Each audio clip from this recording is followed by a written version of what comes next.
বিদ্যাধরী নদীতে আবার দেখা গেল একাধিক কুমির, আতঙ্কিত এলাকাবাসী। গত কয়েকদিন আগে মেনাখার বিদ্যাধরী নদীতে দেখা গিয়েছিল একটি কুমির। তারপর সেই কুমিরটিকে হাড়োয়ার আটপুকুর অঞ্চলের উচিলদহ ভাঙাপাড়া এলাকার বেশ কিছু মৎস্যজীবীরা ফিশারির মধ্য দিয়ে জাল দিয়ে ধরে ফেলে। সেই ঘটনার পর শনিবার মেনাখার বিদ্যাধরী নদীতে আবার দেখা গেল কুমির, তবে একটি কুমির নয়। এলাকাবাসীদের দাবি একটি বড় কুমির ও ছোট ছোট দুটো কুমিরের বাচ্চা দেখা গিয়েছে হাড়োয়ার আটপুকুর এলাকায়।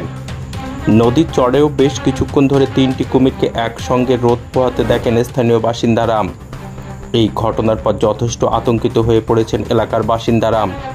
বিশেষ করে যারা নদীতে মাছ ও পোকা সংগ্রহ করতে যান তাদের মনে যথেষ্ট আতঙ্ক তৈরি হয়েছে। অবিলম্বে বন দপ্তরের হস্তক্ষেপে এই কুমিরগুলোকে ধরা হোক, এমনটাই দাবি তুলেছেন স্থানীয় বাসিন্দারা ও মৎস্যজীবীরা।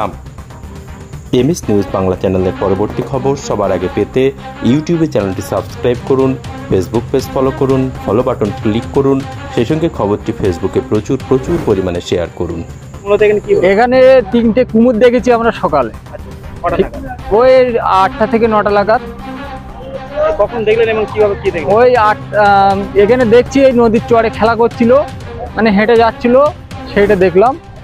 এবার আমাদের তো এখানে বাচ্চা কাচ্চা সব নদীতে মাছ ধরে, নামা হয়, অনেক কিছু করে, হয়তো আমাদের আছি। এর আগেও তো কুমির দেখা গেছিল।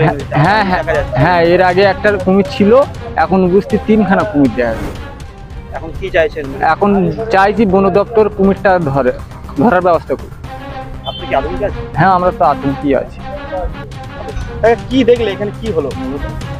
এখানে নদীতে দেখা গেছে 3খানা কুমির, একটা বড়, 2খানা ছোট। তাই এইটাই আমি বলবো যে বন দপ্তর থেকে যদি এইটা ধরার ব্যবস্থা হয় তা খুব ভালো হবে। কখন দেখলেন আপনারা? আমরা দেখলাম 8টা থেকে 9টা পর্যন্ত। মানে এখন কি করছিল এরা? এখন কি করছিল? ধার দিয়ে হেঁটে হেঁটে আসছিল, ময়লা থেকে তো ডুবতে পারছিল না।